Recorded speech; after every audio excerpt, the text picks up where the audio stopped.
Title: Welcome. Open the chat to introduce yourself. Note: change the chat to everyone.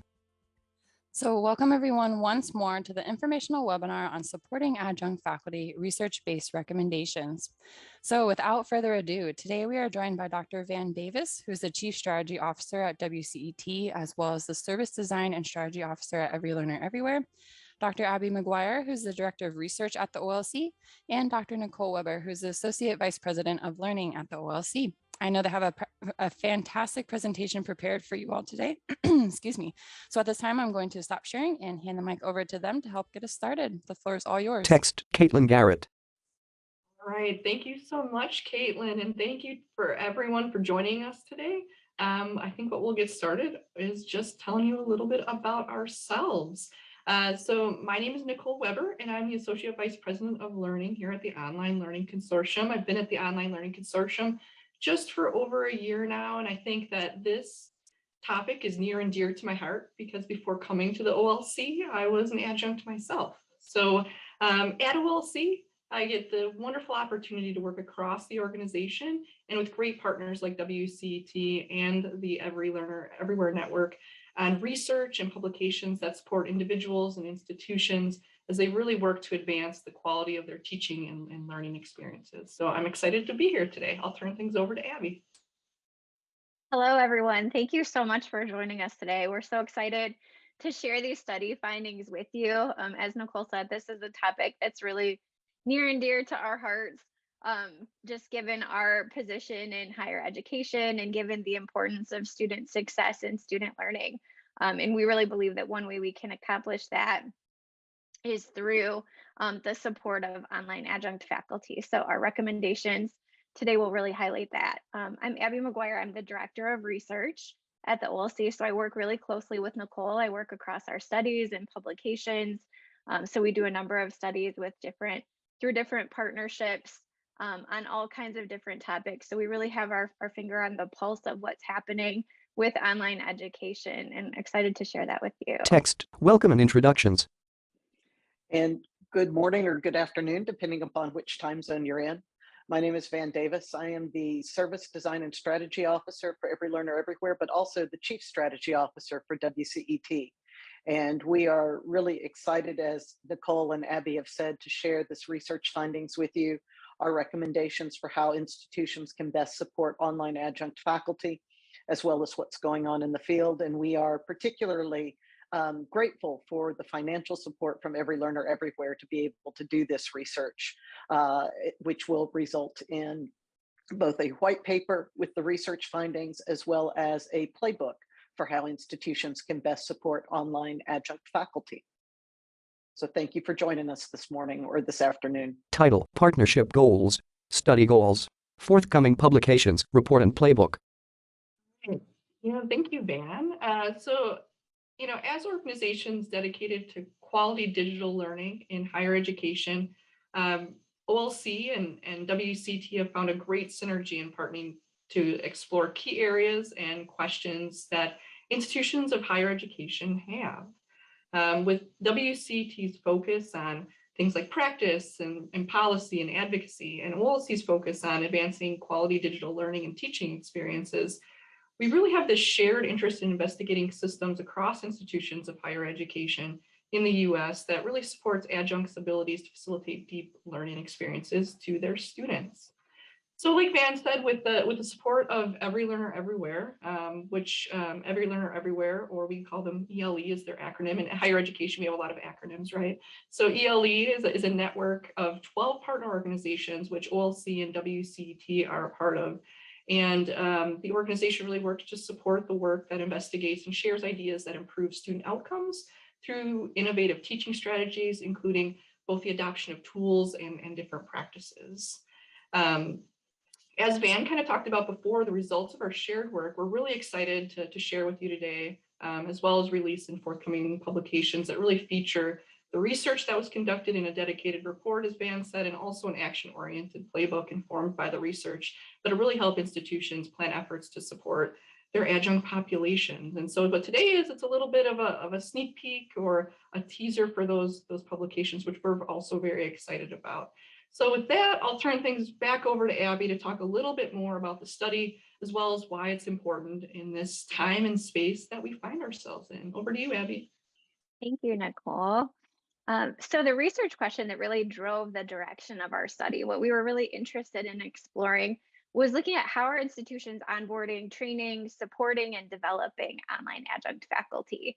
So this study, we collected our data primarily during the summer of 2021. So we did a survey, we did some follow-up interviews in the fall. And this study is really a bit of a revamp of a study that WCET conducted in 2015. But what we were really interested in exploring this time around was what does everything look like in this moment, especially. So given where we are, dare I say we're not necessarily through the pandemic yet, but given where we are at this point in time, given all the changes that have happened with higher education, with online learning, what is that support system? What do those structures look like for faculty? So the primary question that we explored was really seeing, in what pockets of support are offered, what kinds of requirements are in place, what kinds of training options are there for faculty. And we explored this through our survey and then through those follow-up interviews. And then what we'll present for you today is a snapshot of those findings, as well as a list of recommendations that we called from our findings from the study, from the interviews, and then also with connections to the literature. Text: how are institutions onboarding, training? And as I mentioned when I introduced, you can go back one second, sorry. As I mentioned when I introduced myself, this topic is really important to us because, and I believe if you're here, you're probably very committed to student success as well. But we know that adjunct faculty are really the boots on the ground who are in front of students, who are creating connections, who are helping facilitate learning, and that whatever institutions can do to support adjunct faculty, particularly by examining how those structural supports are built, how they're implemented, how they're integrated, how they're defined across different contexts. Looking at those structural systems, as we did through the perspectives of chief online officers and directors of distance education, can really help us inform the response in the systems that we have on our own campuses. In any way that we support our adjunct faculty, it's an indirect way of supporting students as well. So again, that's why we're so excited about these findings. Next slide, please. So to tell you a little bit about the study, we conducted the study during this summer of 2021. As Abby said, this was a follow-up to a research study that Learning House and WCET had done earlier. We looked at the 2020-2021 academic year.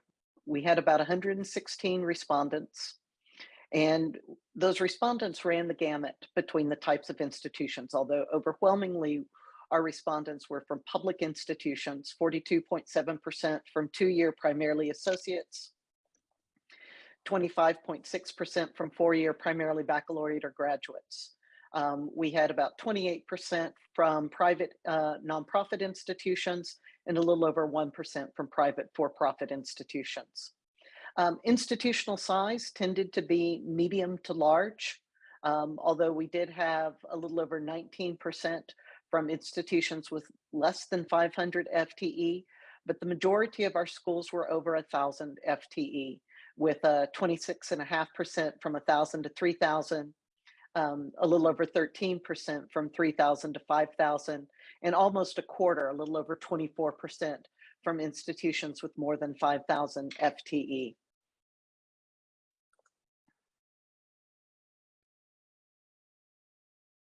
So we thought it was important to highlight the definitions that we used just to situate the context of the study. So here on this very word-heavy slide, you can see an overview of how we defined various courses in a variety of modalities. So we defined very briefly on-campus courses were courses where the activity was primarily structured in a synchronous, scheduled, classroom-based environment. We define online courses as courses that used synchronous meetings, asynchronous content, or some combination of synchronous and asynchronous learning experiences. Emergency remote instruction, as we're all familiar with by this point, was a new addition to this as well. And we define that as the temporary shift. So Person appears in top right corner. the sort of emergency planning that happened, the unintentional design of courses that were abruptly shifted online. And we thought it was important to differentiate that between intentional, strategic, well-designed online learning experiences. For blended courses, we use blended as an umbrella term. So blended included both high flex and hybrid courses, and then used a combination of synchronous, asynchronous learning modalities, and then included both classroom-based and online instruction. The key feature of that is that it resulted in a reduction in traditional face-to-face seat time. For hybrid courses, those were courses that combined synchronous classroom-based experiences with synchronous and or asynchronous online activity. Again, replacing a piece of that classroom-based instructional time. And then high flex courses are really centered on student choice. So they're multimodal courses that allow for combined classroom-based and online synchronous and online asynchronous learning experiences. Title, Section 1 Findings. A compass rests on a rising stock market graph.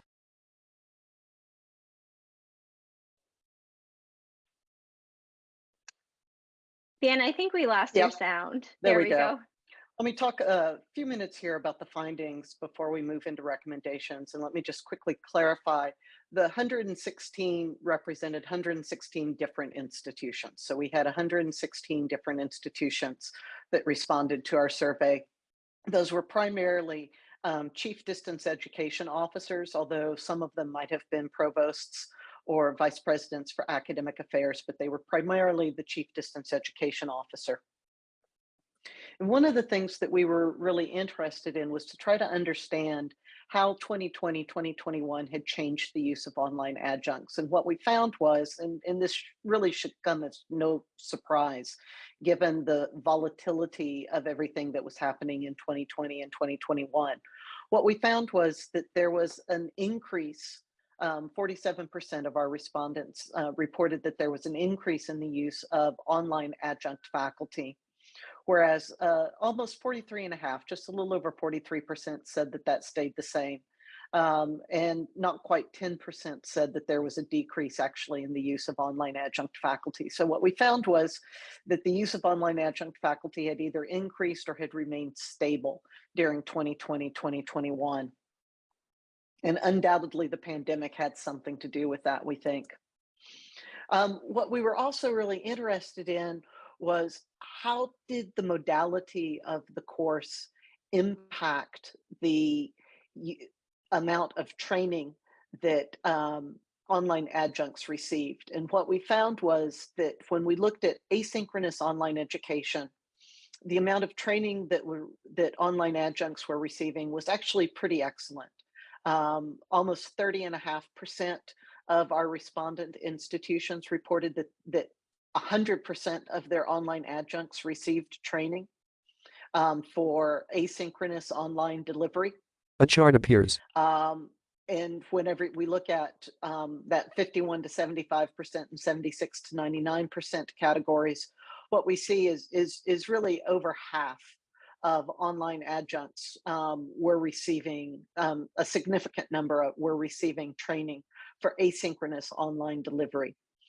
That was less robust, though, when we started looking at other modalities, and particularly when we started looking at the high flex modality. And we think that this is significant because we know that when we look at the reporting in Chronicle of Higher Education, when we look at the reporting of Inside Higher Ed and other industry publications, we see that a number of institutions have become recently very interested in high flex as a way of trying to respond not just to the pandemic, but as a way of trying to respond to the incredibly complex and complicated lives that our students, particularly post-traditional students, have, and their need for increased flexibility between online and face-to-face and the ability to move back and forth. Disappointingly, though, what we saw was that there were— This slide has text. really very few online adjunct faculty that received training in high flex pedagogical methods. And we think that this is significant because we know that those high flex classrooms really do require a unique pedagogical skill set that is different than what we find in face-to-face instruction, and is different even than what we necessarily find in traditional online asynchronous instruction. Text, professional development, requirements. We also were really interested in what the requirements were, because it's one thing for professional development to be offered and available for online adjunct faculty. It's another thing for that to be required. And so we were very interested in understanding what the requirements were around professional development for online adjunct faculty. And what we found was that when we looked at training having to do with online technologies, when we looked at orientation around academic and student policies, and even when we looked at effective teaching methods, we actually saw that the majority of institutions reported that these types of trainings were required. 67.5% required training on online technologies. That would have been most likely around how to use the LMS and other online technologies that online instructors were leveraging.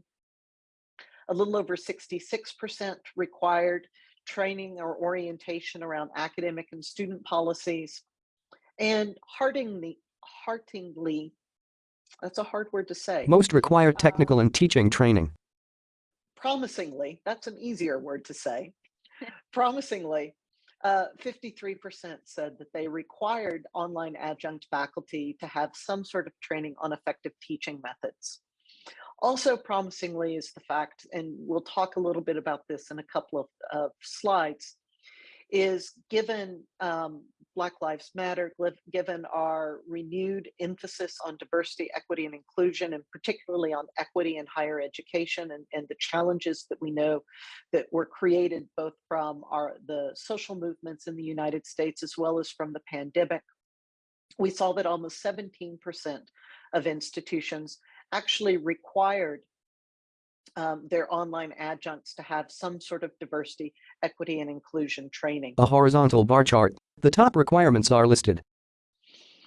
We were also really interested in understanding what the impact of the pandemic was on professional development. And what we saw was, and this was somewhat surprising, I think, to us, what we saw was that the pandemic didn't really impact professional development requirements or the availability of professional development. We saw that over 54% of our respondents said that they required the same amount of professional development during the pandemic as they did before. Pie chart. 10.9%, almost 11% did say that they had increased. But I think what was disappointing here is what you see with that yellow portion of the graph there. And that's that almost a third of institutions do not require any professional development for their online adjuncts. And that had not changed with the pandemic. Professional development, culturally relevant pedagogy. And then, as I said, one of the things that we did ask about that we hadn't in the past was culturally relevant pedagogical practices, and whether or not institutions were providing their adjunct faculty, their online adjunct faculty, with training around culturally relevant pedagogical practices. And very promisingly here, we saw that practices differed. More than a third of institutions said that yes, they were. And then almost another third said that it differed by college, department, or program across the campus. But we at least are beginning to see a significant number of institutions that, if not requiring that, at least are offering culturally relevant pedagogical practices, professional development for their online adjunct faculty. Text, major barriers. And then finally, the last piece of the study that I want to highlight before I turn this back over to Abby and Nicole to talk about some of our key takeaways around the types of professional development activities is what the major barriers were. So if we saw that a third of our institutions weren't offering professional development for their online adjunct faculty, that raises the question for us is what are the barriers?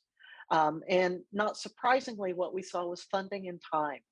that almost a third of our respondents said that funding, the lack of funds to be able to either develop professional development specifically for online adjuncts or to offer, expand the offering of that, was a significant barrier.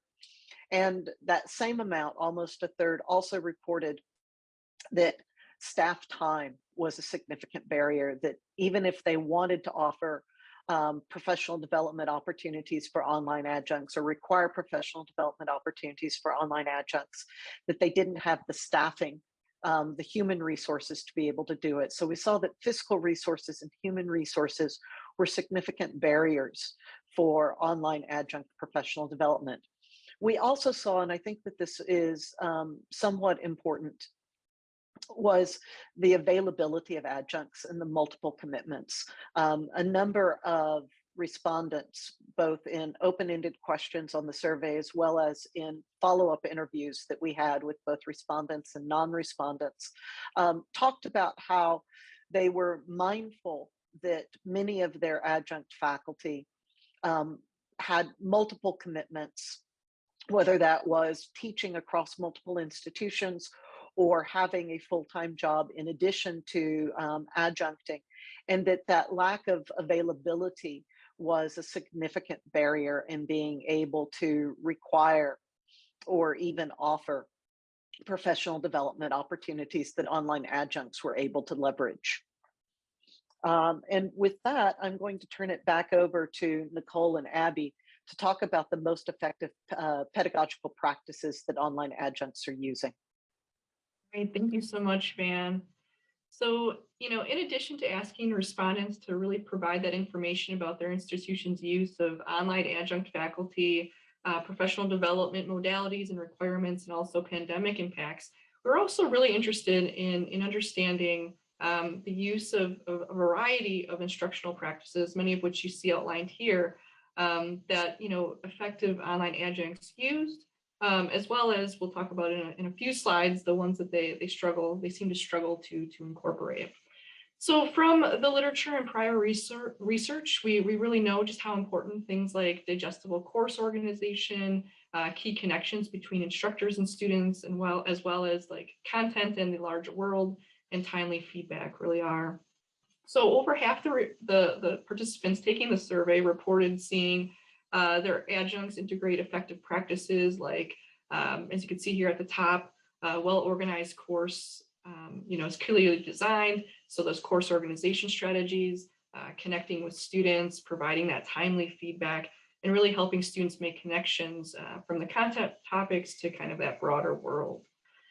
So as you can see kind of, at the bottom of the screen, fewer respondents actually indicated seeing things like active learning, timely communication returns, and informative feedback opportunities, which is really related to what Van was discussing just a few slides before about how difficult that can be. Some of these strategies can be with workload and adjunct schedules, with other positions they might hold or other responsibilities that they might have. So now as we turn our attention more to kind of the ones that they have a little bit more challenging practices, interestingly, some of the teaching practices that respondents reported that online adjuncts struggle with really overlap with some very important effective practices and evidence-based teaching strategies, right? So from the work around high impact practices and workforce data around the importance of collaboration, utilizing collaborative learning was most cited among our survey participants. For any instructor, supporting effective collaborative learning, and as an adjunct, I do a lot of collaborative learning, and I know how just difficult it can be, whether online, face-to-face, or anything in between. What can be really challenging is it takes a lot of thoughtful consideration around making those purposeful assignments, getting groups off to a good start by establishing those roles and norms and expectations, and making sure that you have the right accountability structures in place for that particular collaborative work. As you can see here, additionally, participants cited challenges that they see adjuncts having, as many instructors are right now, with creating connections between students and digging deeper in discussions together to build that rich kind of learning community. So finally, as you can see, our data revealed challenges with incorporating things like active learning and fostering inclusive classroom environments, which we know contribute to a student's sense of belonging, their learning, and being able to really contribute to that learning space. Oh, you were right there, Van. We're moving forward. Thanks. So as a part of our data collection, we also wanted to learn more about how institutions were working to support their adjuncts. So by far the most leveraged method, as you can see here right at the top, was one-to-one training and mentoring opportunities, which could take the shape of anything from meetings, with a departmental chair to individual meetings with instructional support, staff at the departmental, school, college level, or with, a staff member in a wider center for teaching and learning if that institution would have one of those. So 26.1% I also identified professional development as a strategy their institution was leveraging. And 20.3%, as you can see there right in the middle, identified asynchronous support, especially the development of things like knowledge bases and things like that to support their adjunct faculty. A far less percentage of participants cited, as Van mentioned earlier too, those adjunct incentives for taking that professional development. So listening to Van and I talk a little bit about the results, you might be thinking, so what can I do at my institution to support our adjunct population? Well, now we're going to turn things over to Abby to talk a little bit more about recommendations that really work to apply the study's findings. Over to you, Abby. Cool. So the recommendations that we came up with come from a combination of places. They come from the survey findings. They come from a collection of follow-up interviews that Van and I conducted late this past summer and early this fall. And in those follow-up interviews, we were really looking for innovative strategies or effective ways that institutional leaders were helping to meet the needs of online adjunct faculty on their campuses. Next slide, please. Text, Section 2 Recommendations. Effective strategies for supporting adjunct faculty. Can you advance the slide deck, please, Van? I thought I was advancing it. So Oh, I'm sorry. Maybe my internet is being laggy. It could be on my end. Okay, it's there now. We'll make it work. So the series of recommendations that we present to you today is really something that we hope you can walk away with, that we hope that you can think about intentionally on your own campuses to really think about this research in terms of what can you provide for structural supports. And as I'm watching the chat come along my screen, what really strikes me as I see some of your responses is the variety and the differences in the types of supports that you're offering or the ways that you've learned which supports work. Hands representing diverse support. There were a couple of comments in there about mentoring, and that's really what our first recommendation to you today is about creating sustained and structured connections with adjunct faculty. So whether it's through one-on-one or small group mentoring programs, but it's really about providing connection to the institution, providing connection to other faculty, and providing connection to support. So the institutions that we examined and that emerged from the findings that were using these mentorship programs offered generally a combination of regularly scheduled meetings. They had as needed or ad hoc kinds of interactions. And then also they built in mechanisms to allow for feedback. So to allow for growth, to allow for the asking of questions. They essentially created a learning environment for online adjunct faculty. And I know that as we talked about earlier, the needs of online adjunct faculty, as Van was mentioning, many of them, as we know, have they're professionals in the field and they're teaching a class or two in addition to their other responsibilities, or they're teaching across 3 different campuses, or they're teaching multiple courses at multiple institutions. So being able to create those connections to really ensure that that support is there is one way that institutions can structurally provide that means for adjunct faculty to thrive. And then again, as we mentioned before, to help students to succeed. Text, offer training options. Next slide, please. The second option plays off of some of those findings about training opportunities. So again, we know from the literature, we know from our findings, we know from kind of cultural conversations around the struggles of adjunct faculty, that busyness and that full plate aspect of their role can often make it difficult to access training options that take place during traditional business hours. So one sort of easy solution that many of our effective institutions were using to reach online adjunct faculty was to provide them training or to offer training at times that extended beyond those business hours and that fit with online adjunct faculty schedules. So we saw some institutions that were offering asynchronous options, different modules offered in their LMS systems on campus, as well as opportunities for some of them had like learning days or professional development meetings or retreats that would help give that synchronous or on-campus feel that adjunct faculty could access as well. But the key was that they were offered at non-traditional times, or that they were offered multiple times to allow faculty the choice and the opportunity to attend at a time that fit their schedule. Another big one is incentivizing professional development through compensation. So being able to compensate faculty, so this goes back to some of those budget barriers and challenges that Van was talking about, is really one way to, again, underscore the importance of professional development, to provide access to training, and to show faculty that there's value there and that their time is valuable. So I think in our survey, it was in one of the previous slides, it was something like 10.1% of institutions currently compensate adjunct faculty for their time invested in training. But this is a place where we see a great opportunity for institutions to move forward and to think about that in ways that might impact the amount or the depth of professional development that their faculty engage in. And this one is about tailoring training content to meet the top online adjunct faculty challenges. So Nicole walked you through those slides where we were discussing some of those top effective practices, some of those top challenges that faculty face.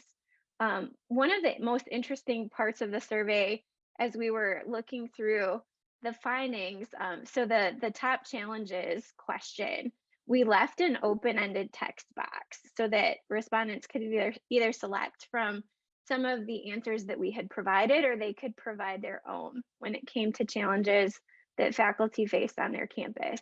And some of the most telling responses, so there were a handful of responses that caught my attention because the respondents, so the chief online officer, the director of distance education who had answered the question, said that they didn't have enough data to answer the question.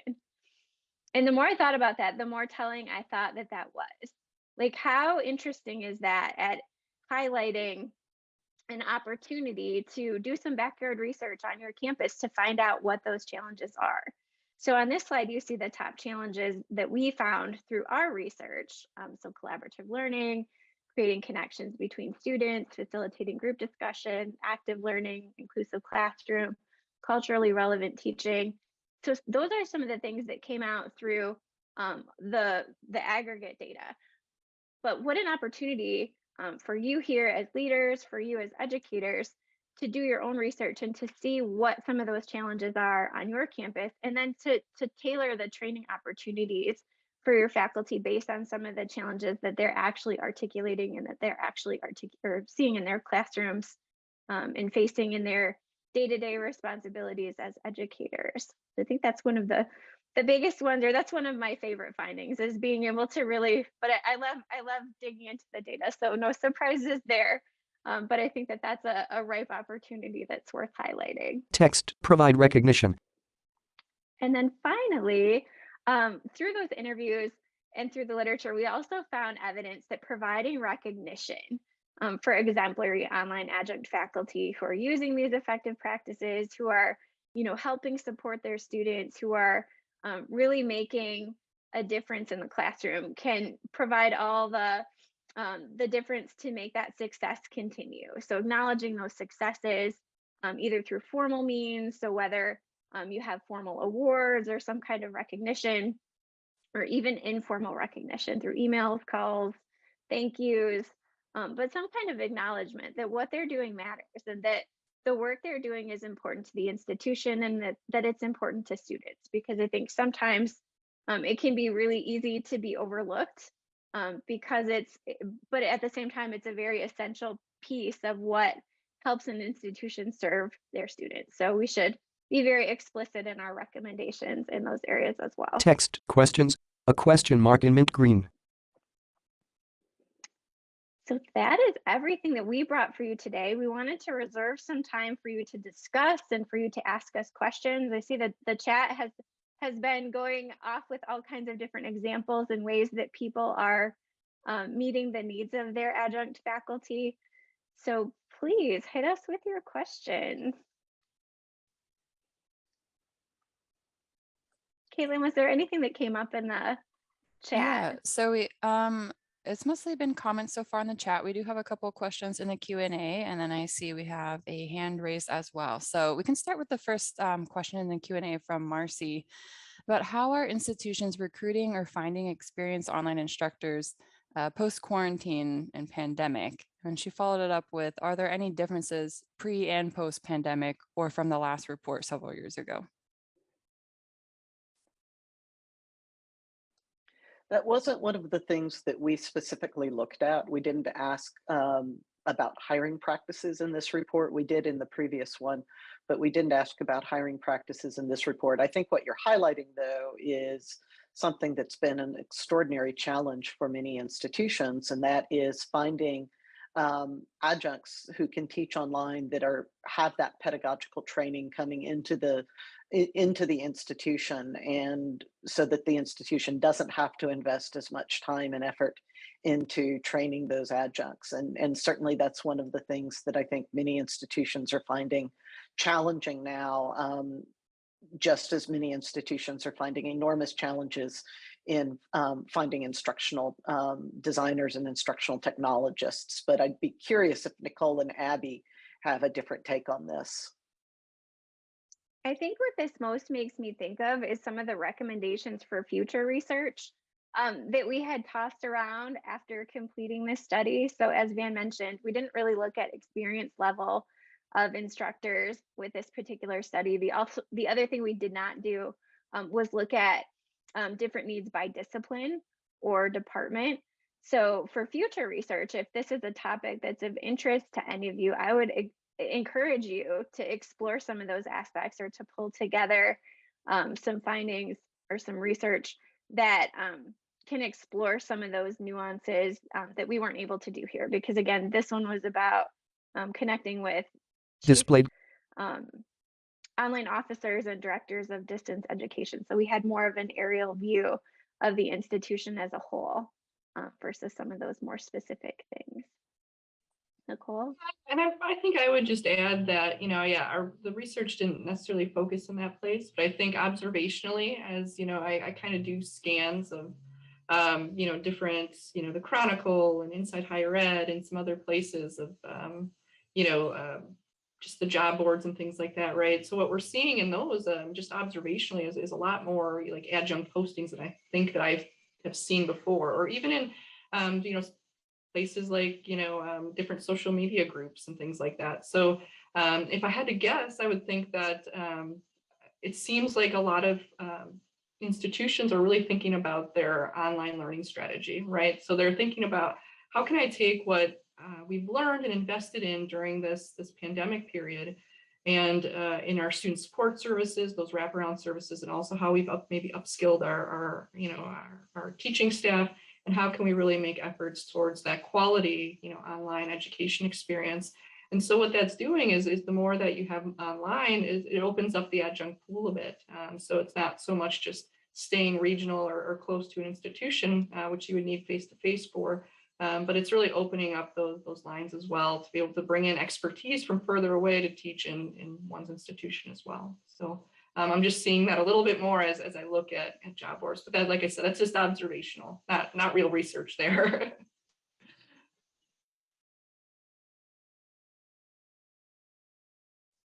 All right, so moving along to our next question. Was there data gathered around student persistence and retention based on online courses taught by non-DE trained adjuncts versus those same courses taught by online taught online by DE trained faculty? The presenter reappears.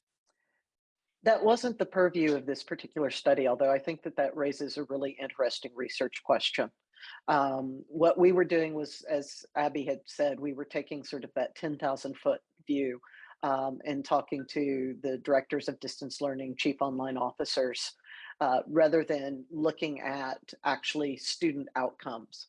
But I think that what you lay out there of research that would look at student outcomes for online adjuncts that have training versus online adjuncts without that distance education training would be a wonderful research study and would be a fantastic dissertation for somebody if any of you are in EDD programs fishing around for a dissertation topic.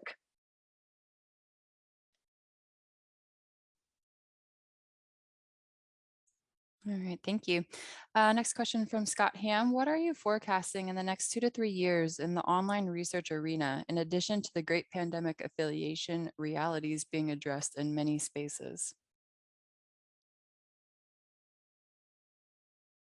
That's a great question, Scott. I love the forecasting perspective.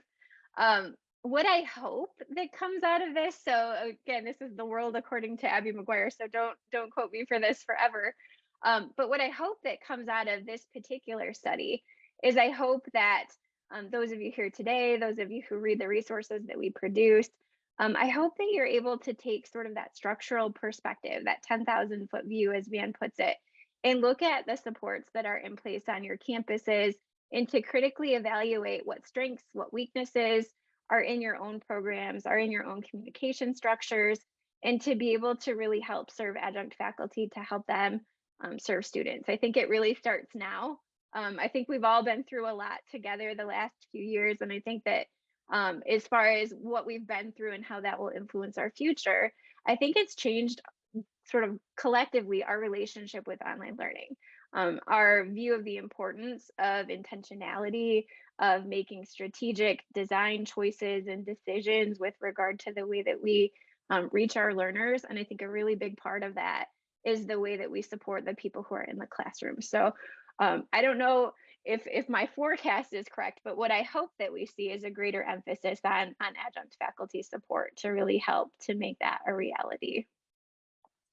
Just, I think, jumping off of that a little bit, Abby, I think one of the things where we need some professional development is for the same reason, Abby went through the list of how, we managed expectations in the survey around modalities.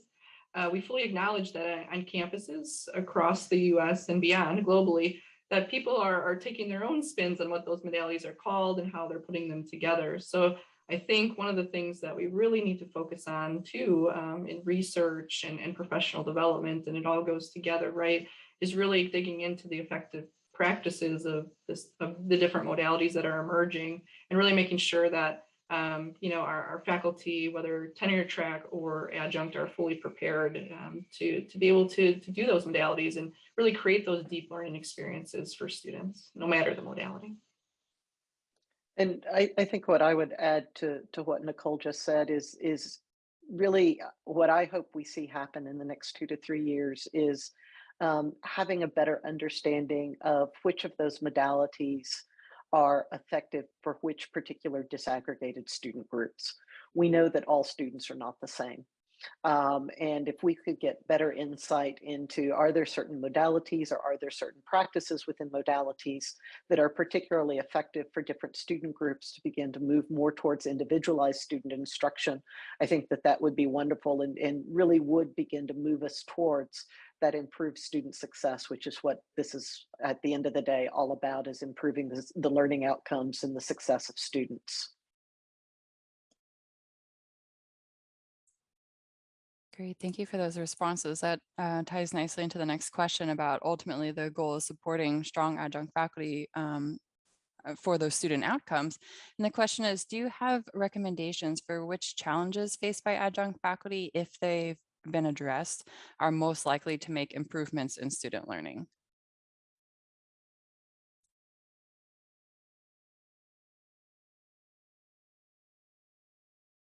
So the main set of recommendations that we presented for you here really came from the survey findings.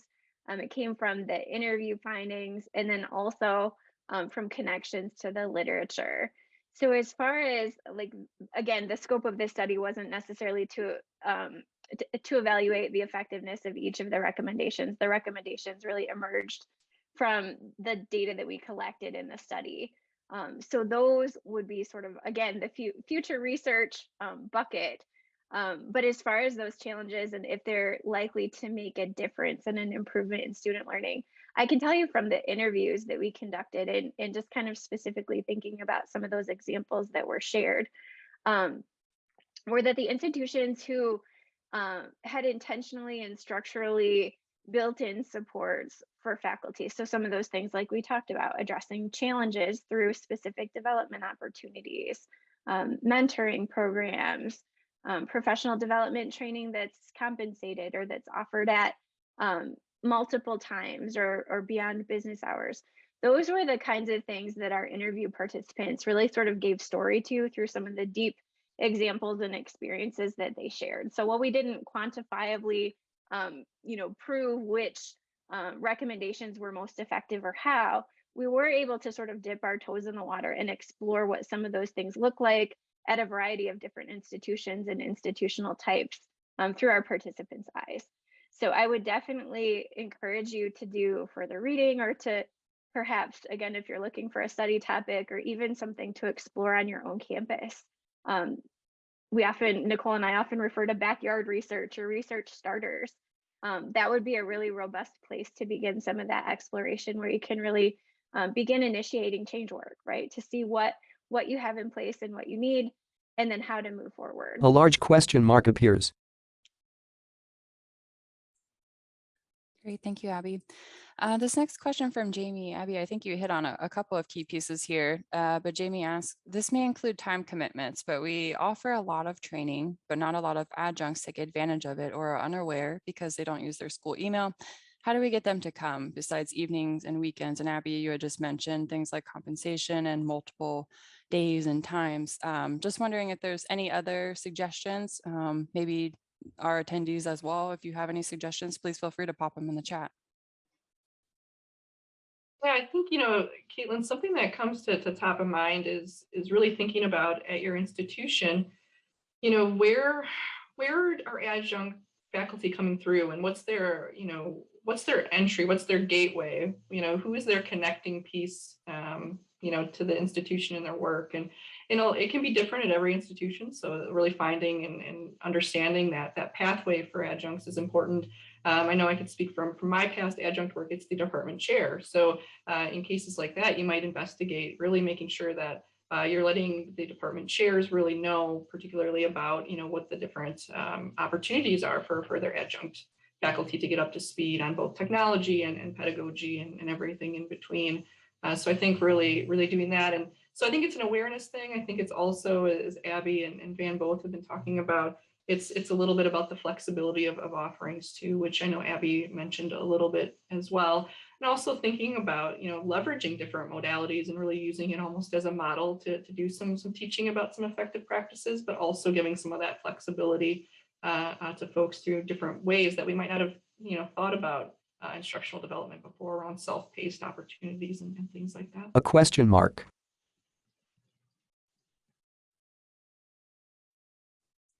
Thank you, Nicole.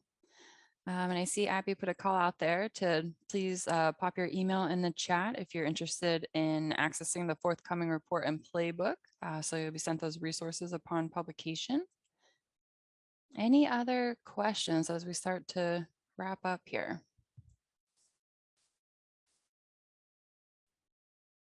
Well, if nobody has some questions, I have, a question, I think, for Van and Abby, since you've done such a great job with a lot of the data. If folks were really having nothing in place, what would you recommend for them to really get started with supporting their adjunct faculty? I'm going to use this as an opportunity for a teaser for our forthcoming playbook. There you go. Shameless self-promotion, fully disclosed. How's that? But that will be the subject of the playbook that we'll release It will release June 1st as our tentative publication deadline, and it will really highlight some of those strategies and ways in which people can use to get started. So thinking about A graphic. The recommendations that we have, and again, digging into some of that interview data is really the hallmark of the playbook.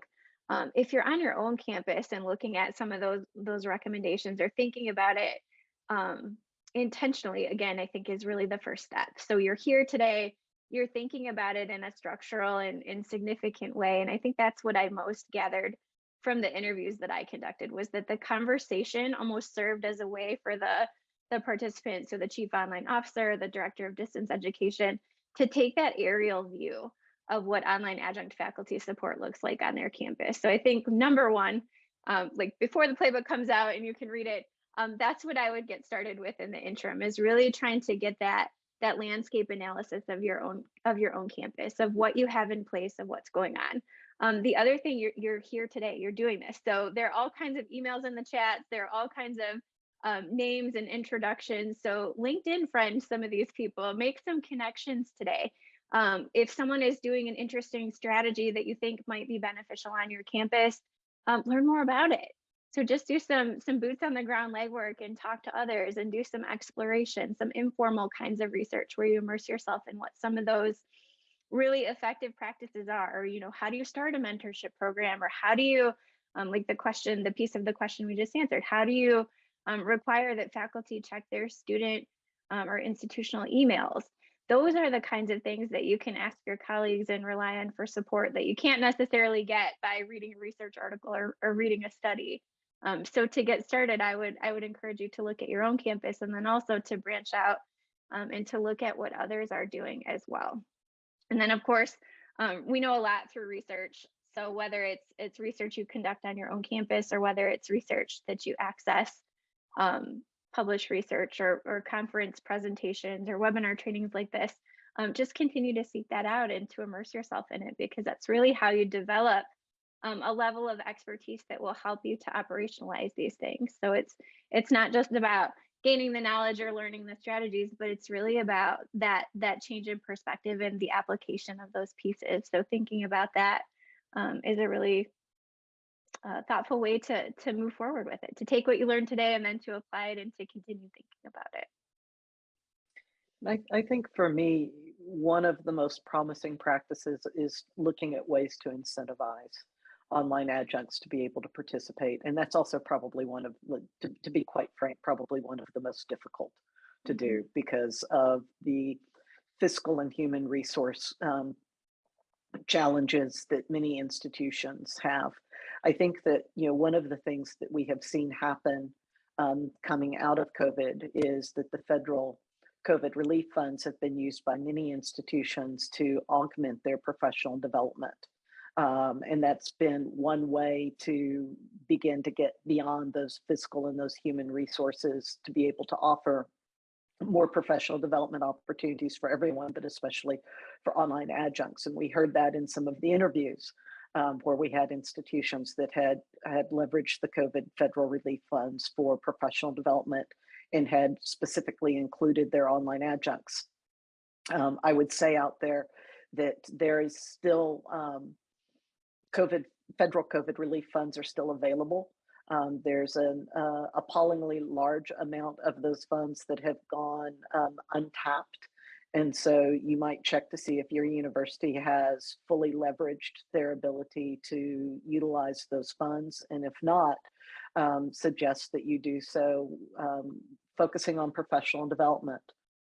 But finding ways, whether it's monetarily or other ways, to incentivize online adjuncts to be able to take those opportunities, I think is really significant. It's unfortunately probably the most challenging of those methods, though. End of presentation slide.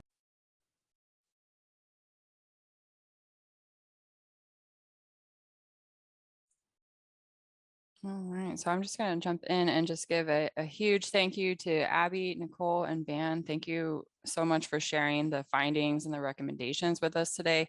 Thank you to all our attendees for sharing your own perspectives in the chat. That's been very helpful.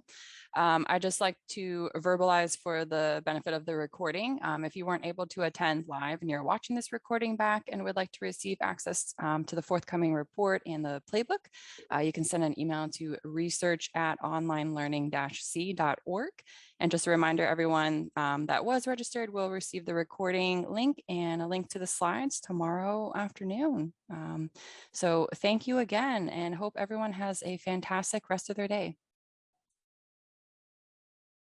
Thank you.